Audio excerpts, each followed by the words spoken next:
এবার চিন্তা করা যাক যে এখানে যদি কার্বক্সিলিক অ্যাসিডের দ্রবণ থাকে তবে কি ঘটতে পারে। অনুশীলন হিসাবে এর নামকরণ করা যাক। এখানে আছে 1 2 3 4 5 6 7, 7টা কার্বন। তাহলে এটা হলো হেপটেন। আমরা এটাকে হেপটেন লিখব না, কারণ এটা একটা কার্বক্সিলিক অ্যাসিড। এটা হলো হেপটনিক অ্যাসিড, হেপটানোইক অ্যাসিড। এখন দেখা যাক যে হেপটানোইক অ্যাসিডের সাথে এটার বিক্রিয়ায় কি ঘটবে। এখানে 1 2 দুইটা কার্বন আর এই OH গ্রুপ আছে, এটা হলো এথানল। OH গ্রুপ থাকার কারণে এটা হলো অ্যালকোহল। আর এখানে প্রভাবক হিসাবে সালফিউরিক অ্যাসিড আছে, ক্যাটালিস্ট বা প্রভাবক হিসাবে আছে সালফিউরিক অ্যাসিড। এটা হলো সালফিউরিক অ্যাসিড। এটা খুব শক্তিশালী অ্যাসিডগুলোর একটা। আমি এর গাঠনিক সংকেতটা আঁকবো। দেখা যায় যে লোকজন সবসময় এর গাঠনিক সংকেত না লিখে শুধুমাত্র সংকেতটা লিখে। এটা আসলে হতাশাজনক, কারণ এর কাঠামো থেকেই আসলে বোঝা যায় যে এটা কেন এত বেশি অ্যাসিডিক। সালফিউরিক অ্যাসিডে সালফারের অক্সিজেনের মতোই 6টা যোজ্যতা ইলেকট্রন থাকে। অক্সিজেনের সাথে এর একটা দ্বিবন্ধন থাকে, আরেকটা অক্সিজেনের সাথে আরেকটা দ্বিবন্ধন থাকে। এরপর একটা OH গ্রুপের সাথে এর একটা একক বন্ধন থাকে, আরেকটা OH গ্রুপের সাথে এর আরেকটা দ্বিবন্ধন থাকে। লক্ষ্য করুন, এর 1 2 3 4 5 6 6টা যোজ্যতা ইলেকট্রন আছে। যে কারণে এটা অনেক শক্তিশালী অ্যাসিড। তা হলো এই দুইটা অক্সিজেনই হাইড্রোজেনের কাছ থেকে ইলেকট্রন নিয়ে নেয়, আর প্রোটনটা দ্রবণে চলে যায়। এখানে অনেকগুলো রেজোনেন্স কাঠামো থাকে, আর আমি হয়তো সালফিউরিক অ্যাসিডের সবগুলো রেজোনেন্স কাঠামো নিয়ে একটা পুরো ভিডিও বানাবো। কিন্তু সাধারণভাবে যখনই আপনি দেখবেন যে কোনো বিক্রিয়ায় একটা অ্যাসিড প্রভাবক আছে, তখন আপনাকে এটা উপলব্ধি করতে হবে যে এটা এর চারপাশের দ্রবণকে অনেক বেশি অ্যাসিডিক করবে, অনেক বেশি অ্যাসিডিক করবে। হতে পারে যে এটা একটা এথানলের দ্রবণ। এটা যদি ইথানলের দ্রবণ হয় তবে এটা ইথানল দ্রবণে প্রোটন যোগ করবে। আপনি কল্পনা করতে পারেন যে এখানকার এই জিনিসটা। আচ্ছা, একটু ভিন্নভাবে এই সালফিউরিক অ্যাসিড আঁকা যাক। এখানে আমি একটু এখানে অক্সিজেন আর হাইড্রোজেনের বন্ধনটা আঁকি। এখানেও এই অক্সিজেনের সাথে বন্ধনে যুক্ত আছে হাইড্রোজেন। এটা দ্রবণের চারপাশে ভেসে বেড়াচ্ছে। এখানে আছে এথানল, এখানে ইথানল আছে, যেটা দেখতে এরকম। এখানে দুইটা কার্বন আছে। এরপর এটা অক্সিজেনের সাথে বন্ধনে যুক্ত, অক্সিজেনটার সাথে হাইড্রোজেন বন্ধনে যুক্ত। অক্সিজেনের দুই জোড়া নিঃসঙ্গ ইলেকট্রন আছে, ঠিক এরকম। আর এটা থেকে এই প্রোটনটা বেরিয়ে যাবে। তাহলে এরকম একটা অবস্থা হবে যেখানে এই ইলেকট্রনটা এই অক্সিজেন নিয়ে নেবে। এরপর এখানে এবং শেষে পুরো রেজোনেন্স কাঠামোতে যাবে। এটা যেহেতু খুব ইলেকট্রন গ্রহীতা, আর ঠিক একই সময় একটা ইথানল হাইড্রোজেন প্রোটনটা নিয়ে নিতে পারে, ঠিক একই সময় এই অক্সিজেনটা এই হাইড্রোজেন প্রোটনটা নিয়ে নিবে। আপনি যদি এখন শুধুমাত্র এই অংশটার দিকে দেখেন, তবে এটা যেটাতে পরিণত হবে তা হলো এখানে চারপাশে অনেক প্রোটনযুক্ত এথানল ভেসে বেড়াবে। এটা এখানে আঁকা যাক। আমি স্ক্রিনের জায়গাগুলোর সঠিক ব্যবহার নিশ্চিত করতে চাই। তাহলে এখান থেকে অনেকগুলো প্রোটনযুক্ত ইথানল পাওয়া যাবে। তাহলে এখানে দুইটা কার্বন, এর অরিজিনাল হাইড্রোজেনটা এখানে আছে। এর এই ইলেকট্রনটা এই ইলেকট্রন জোড়ের আরেকটা ইলেকট্রন এই হাইড্রোজেনকে দেওয়া হয়েছে। তাহলে আরেকটা ইলেকট্রন হাইড্রোজেন নিউক্লিয়াসটাকে দিয়ে দেওয়া হলো। অন্য ইলেকট্রনটা সে হাইড্রোজেন নিউক্লিয়াসকে দিয়ে দিল। আমি একই রং দিয়ে এটা দেখাই। এটা হলো হাইড্রোজেন নিউক্লিয়াসটা। এটা একটা প্রোটন নিয়ে নিল, এটা একটা ইলেকট্রন ছেড়ে দিয়েছে, তাই এর একটা পজিটিভ চার্জ থাকবে। আর আগে যেটা সালফিউরিক অ্যাসিড ছিল, এবার সেটা নেগেটিভ চার্জ থাকবে। আমি যদি আঁকি তবে সেটা দেখতে এরকম হবে। প্লাস সালফার, দুইটা দ্বিবন্ধন, দুইটা অক্সিজেনের সাথে। এবারও এর এই OH গ্রুপটা আছে, এটাও কিন্তু সে দান করতে পারে। এটা এখনও অ্যাসিডিক, কিন্তু এখন এই অক্সিজেনটা একটা ইলেকট্রন পেয়েছে, তাই এর এবার একটা নেগেটিভ চার্জ আছে। আমি আপনাদেরকে এই ধারণা দেওয়ার জন্য এসব করলাম যে সালফিউরিক অ্যাসিড দেখতে কেমন এবং এটা কেন এত বেশি অ্যাসিডিক। কিন্তু আসলে আপনাকে এটা বুঝতে হবে যে চারপাশে অনেকগুলো হাইড্রোজেন প্রোটন ভাসতে থাকবে, সেগুলো ইথানলে যুক্ত হতে পারে। এটা পানির দ্রবণ হলে এরা হাইড্রোনিয়াম উৎপন্ন করত। তাহলে এখানে চারপাশে বেশ কিছু হাইড্রোজেন প্রোটন থাকবে যারা বিক্রিয়াটাকে প্রভাবিত করবে। এখন আমরা যে বিক্রিয়াটা দেখব, এগুলো সেই বিক্রিয়াটা ঘটতে সহায়তা করবে আর শেষে আগের অবস্থায় ফিরে যাবে। আমি আশা করি যে এটার জন্য বা এটা এখানে থাকার জন্য আমি যদি বিক্রিয়াতে কিছু প্রোটনযুক্ত ইথানল নিয়ে আসি, তবে আপনারা এটাকে কাল্পনিক কিছু মনে করবেন না, কারণ এরা সালফিউরিক অ্যাসিডের কারণে প্রোটন পেয়ে থাকে। অথবা আমি যদি বিক্রিয়াতে শুধুমাত্র প্রোটন নিয়ে আসি, তবে হয়তো বিষয়টা কিছুটা সহজ থাকবে। এবার আসল বিক্রিয়াটা শুরু করা যাক। আমার হেপটানয়িক অ্যাসিডটা আবার আঁকা যাক। 1 2 3 4 5 6 7, 7টা কার্বন, একটা দ্বিবন্ধনযুক্ত অক্সিজেন, আর এরপর একটা OH গ্রুপ এখানে আছে। এখন এই বিক্রিয়াটার প্রথম ধাপে এর চারপাশে সব প্রোটন ভেসে বেড়াচ্ছে। এটা খুবই অ্যাসিডিক পরিবেশ। এখানে সালফিউরিক অ্যাসিড আছে, এটা এথানল বা অন্য কিছুকে প্রোটন দান করে। এই জিনিসটা একটা প্রোটন সরাসরি সালফিউরিক অ্যাসিড হতে বা কোনো একটা প্রোটনযুক্ত ইথানল হতে নিয়ে নিতে পারে। আমরা এটা এভাবে আঁকতে পারি। আমি শুধু বলছি যে এটা একটা হাইড্রোজেন প্রোটন নিয়ে নেবে। এই হাইড্রোজেন প্রোটনটায় আগে ইলেকট্রন থাকতে পারত, যেটা সালফিউরিক অ্যাসিডে চলে যেত, অথবা জিনিসটা সহজবোধ্য রাখার জন্য আমি শুধু এটা বলছি যে এটা অন্য কোনো খান হতে একটা প্রোটন নিয়ে নেবে। এটা যখন প্রোটনটা নিয়ে নেবে তখন এটা এরকম দেখাবে। এখানে 1 2 3 4 5 6 7, 7টা কার্বন আছে। অক্সিজেনের সাথে একটা দ্বিবন্ধন আর একটা OH এর সাথে একটা একক বন্ধন আছে। এই অক্সিজেনের 2 জোড়া নিঃসঙ্গ ইলেকট্রন ছিল। এবার একটা জোড় ভেঙে যাবে, কারণ এটা একটা ইলেকট্রন এখানকার হাইড্রোজেন প্রোটনকে দিয়ে দিয়েছে। হাইড্রোজেন প্রোটনের পজিটিভ চার্জ ছিল, এটা একটা ইলেকট্রন পেয়ে নিরপেক্ষ হয়ে যাবে, কিন্তু এখানকার এই অক্সিজেনটা একটা ইলেকট্রন ছেড়ে দিয়েছে, তাই এটা এবার পজিটিভ। এবার পরবর্তী ধাপে চারপাশে অনেক ইথানল ভেসে বেড়াচ্ছে। চারপাশে এবার অনেক ইথানল থাকবে। আমি এখানে কিছু ইথানল নিয়ে আসি, আমি ভিন্ন একটা রং দিয়ে এটা করি। তাহলে এখানে এই ইথানলটা ভেসে বেড়াচ্ছে, এই ইথানলটা ভেসে বেড়াচ্ছে। এখানে 2টা কার্বন আছে, এটা হলো ইথানল। এর অক্সিজেনে 2 জোড়া ইলেকট্রন আছে। আর আপনি এখন কল্পনা করতে পারেন যে এটা এবার একটা ভালো লিভিং গ্রুপ, তাই এটা নিউক্লিওফাইল হিসেবে কাজ করবে। এই নিউক্লিওফাইলটা এখানে কার্বনিল কার্বনটাতে আক্রমণ করবে। তাহলে আপনি কল্পনা করতে পারেন যে এই ইলেকট্রনটা এই কার্বনিল কার্বনকে আক্রমণ করবে বা দিয়ে দেওয়া হবে। আর ঠিক সেই সময় এটাও ঘটবে, এই অক্সিজেনের পজিটিভ চার্জ আছে, এটা একটা ইলেকট্রন পেতে চায় এবং নিরপেক্ষ হতে চায়, তাই ইতোমধ্যেই এই ইলেকট্রনটা টানছে। সেজন্য এই কার্বনটাতে আংশিক পজিটিভ চার্জ হবে, সেজন্য এটা এখানে আকর্ষিত হতে পারে।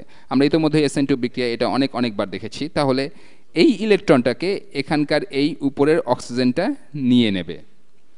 এটা ঘটার পরে আমাদের নতুন গঠিত অণুটা দেখতে কেমন হবে? আমি একটু নিচে যাই যাতে আরও কিছু জায়গা পাওয়া যায়। এটা ঘটার পর আমাদের নতুন গঠিত অণুটা দেখতে এরকম হবে। এখানে 1 2 3 4 5 6 7, 7টা কার্বন থাকবে কার্বনিল কার্বন পর্যন্ত। আর এবার এটার সাথে একক বন্ধনে অক্সিজেনটা যুক্ত হবে। অক্সিজেনটার এর মধ্যেই একজোড়া নিঃসঙ্গ ইলেকট্রন ছিল, এর এই বন্ধনটা হাইড্রোজেনের সাথে ছিল, যেটা সে দ্রবণ থেকে নিয়েছিল, যেই প্রোটনটা সে দ্রবণ হতে নিয়েছিল। এবার এর আরেকটা ইলেকট্রন জোড় হচ্ছে, এই ইলেকট্রনটা যেটা কার্বনিল কার্বনের সাথে দ্বিবন্ধনে অংশ নিচ্ছিল, এবার সেটা বন্ধনের অন্য প্রান্তের ইলেকট্রনটাও নিয়ে নিচ্ছে। তাহলে এর এই ইলেকট্রনটা ছিল, আরেকটা ইলেকট্রন সে কার্বন থেকে নিয়ে নিচ্ছে, তাই আবার এর 2 জোড়া নিঃসঙ্গ ইলেকট্রন হলো। এর একটা পজিটিভ চার্জ ছিল, এখন এটা একটা ইলেকট্রন ফিরিয়ে নিয়ে নিরপেক্ষ হয়ে গিয়েছে। এরপর বাকি অণুটার এখানে এই OH গ্রুপটা আছে, এই OH গ্রুপটা আছে, আর এখন আসল এথানলটা এটার সাথে যুক্ত হচ্ছে। তাই এটা আর এথানল নেই, এটা এই বড় অণুটার সাথে যুক্ত হয়ে যাচ্ছে। তাহলে এই অক্সিজেন, এখানকার এই অক্সিজেনটায় এখনও একটা নিঃসঙ্গ ইলেকট্রন জোড় থাকবে, অন্য ইলেকট্রন জোড়টা ভেঙে যাচ্ছে, আর সেটা এই কার্বনকে দেওয়া হয়েছে। এটা কার্বনকে একটা ইলেকট্রন দিয়ে দিয়েছে, তাই এটা এবার বড় অণুটার সাথে যুক্ত হচ্ছে। এরপর বাকি অংশটা আছে, এখানে 1 2, 2টা কার্বন আছে, আর এরপর এখানে এই হাইড্রোজেনটা আছে। এখন বিক্রিয়ার পরবর্তী ধাপে যাচ্ছি। মনে রাখবেন চারপাশে বেশ কিছু প্রোটন ভেসে বেড়াচ্ছে। এই অক্সিজেনটা, এখানকার এই অক্সিজেনটা, আমার এটা পরিষ্কার করা উচিত, এগুলো অনেকটা উভমুখী বিক্রিয়া। এখানে প্রকৃতপক্ষে এই একমুখী তীর চিহ্ন দেওয়াটা ঠিক হয়নি, এটা মুছে দেওয়া যাক। আচ্ছা, এটা ডিলিট করে দিই। এর চেয়ে ভালো হবে যদি এই একমুখী তীর চিহ্ন না দিয়ে দেখানো হয় যে বিক্রিয়াগুলো উভয় দিকে যেতে পারে। এটা যেমন এখান থেকে এখানে যেতে পারে, তেমনি এখান থেকে এখানেও যেতে পারে, সেটা আঁকা যাক। এগুলো এক ধরনের সাম্যাবস্থায় থাকবে, এরা পরস্পরের সাথে সাম্যাবস্থায় আছে। আপনি কল্পনা করতে পারেন যে এরপর যা ঘটবে তা হলো আরেকটা অক্সিজেন মাধ্যম হতে একটা প্রোটন নিতে পারে। সেটা করার আগে আমাকে নিশ্চিত করতে হবে যে এই জিনিসটা থেকে একটা প্রোটন মাধ্যমে যেতে পারে। আসলে এই জিনিসটা এটার কাছ থেকে প্রোটন নিতে পারে, কিন্তু আমি যেভাবে সেভাবে এটা করছি না। তাহলে আপনি একটা অবস্থার কথা চিন্তা করতে পারেন যেখানে এই প্রোটনটা লাফিয়ে বেরিয়ে যাবে। আমার এটা আপনাদের দেখানো উচিত। এই জিনিসটা একটা ইলেকট্রন কার্বনিল কার্বনকে দিয়ে দেয়। এটার এখানে একটা পজিটিভ চার্জ আছে। সাধারণভাবে অক্সিজেন অনেক তড়িৎ ঋণাত্মক, এটা এই হাইড্রোজেনের ইলেকট্রনটা টানতে থাকবে আর এটা ইলেকট্রনটাকে নিয়ে নিতে পারবে। তাহলে আগে এটা একটা প্রোটন পেয়েছিল আর এবার এটা একটা প্রোটন দিয়ে দিচ্ছে। এখানকার এই ইলেকট্রনটা অক্সিজেনের কাছে ফিরে গিয়ে এটাকে নিরপেক্ষ করে দিবে আর এই প্রোটনটা যে কোনো কিছু নিয়ে নিতে পারে। এই প্রোটনটাকে আরেকটা হেপটানোইক অ্যাসিড নিয়ে নিতে পারে, যেখানে আমরা প্রথম প্রোটনেশনটা দেখেছিলাম। এই প্রোটনটাকে আরেকটা এথানল অণু নিয়ে নিতে পারে। আমি এভাবে আঁকছি, আরেকটা এথানল অণু এটাকে নিয়ে নিচ্ছে, সেভাবে এটা আঁকা যাক। এটা দ্রবণে চলে আসছে, এটা একটা ইলেকট্রন এই প্রোটনকে দিচ্ছে, এর ফলে হাইড্রোজেনটা বেরিয়ে যাচ্ছে, ইলেকট্রনটা অক্সিজেনে ফিরে যাচ্ছে আর এটা চার্জ নিরপেক্ষ হয়ে যাচ্ছে। আবার বলছি যে এগুলো সবই উভমুখী বিক্রিয়া, এগুলো উভয় দিকেই যেতে পারে। আমরা এবার এখানে আসছি, হেপটানোইক অ্যাসিডটা আবার আঁকা যাক। 2 3 4 5 6 7।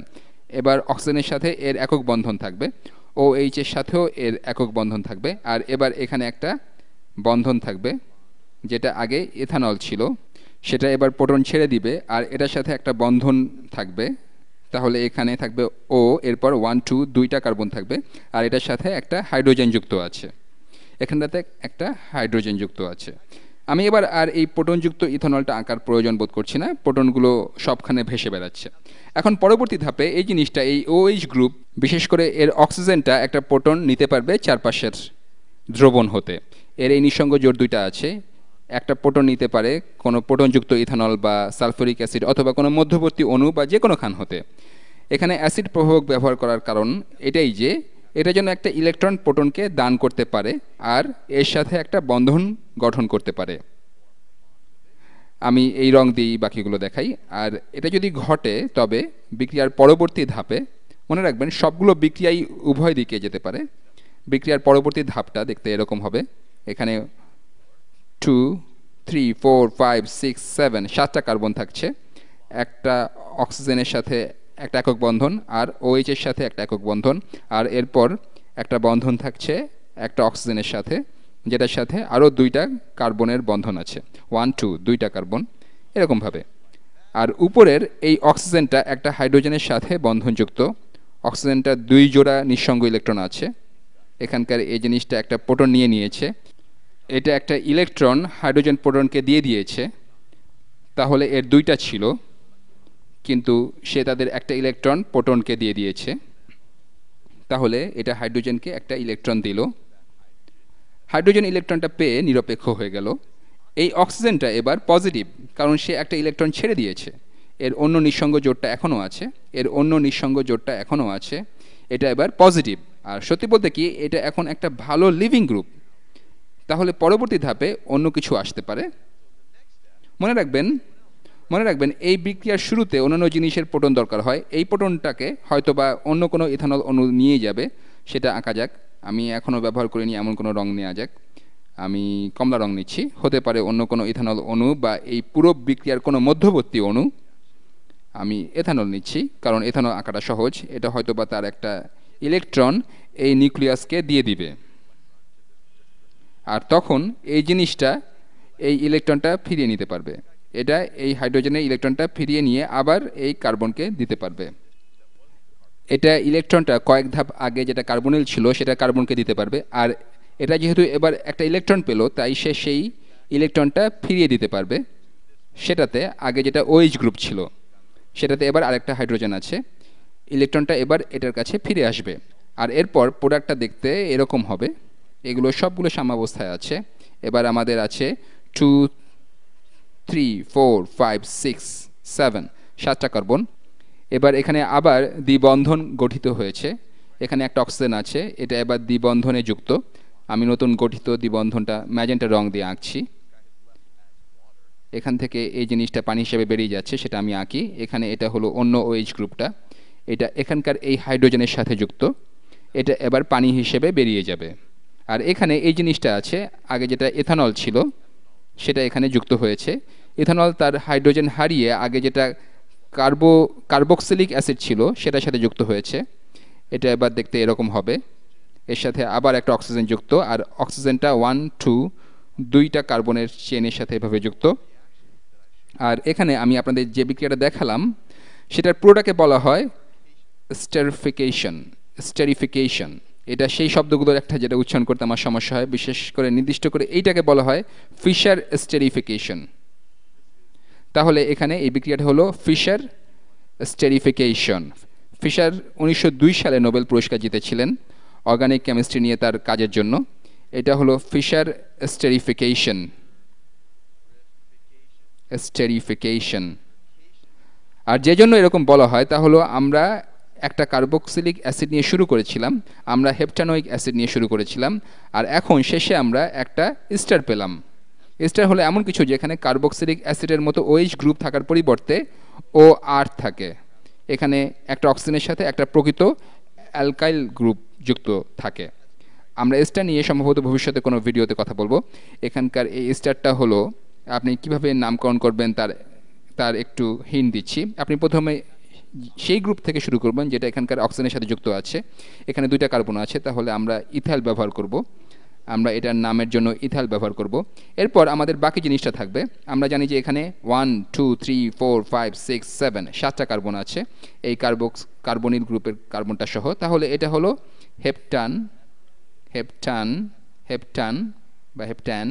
আপনি হয়তো এটাকে হেপটানয়িক অ্যাসিড বলতে চাইবেন, কিন্তু এটা আর কার্বক্সিলিক অ্যাসিড নাই, এটা এখন একটা ইস্টার। এটাকে আমরা বলবো হেপটানোয়েট। হেপটানোয়েট। হেপটানোয়েট এই জিনিসটা আপনাকে বলে যে আপনি একটা ইস্টার নিয়ে কাজ করছেন। আর এটা আপনাদের বলে যে ইস্টারের এই অক্সিজেনের অন্য প্রান্তে কি আছে, আর এটা আপনাদের বলছে যে কতটা কার্বন আপনি বলতে পারেন যে প্রকৃত ইস্টারের কার্বনিল চেনের সাথে যুক্ত আছে।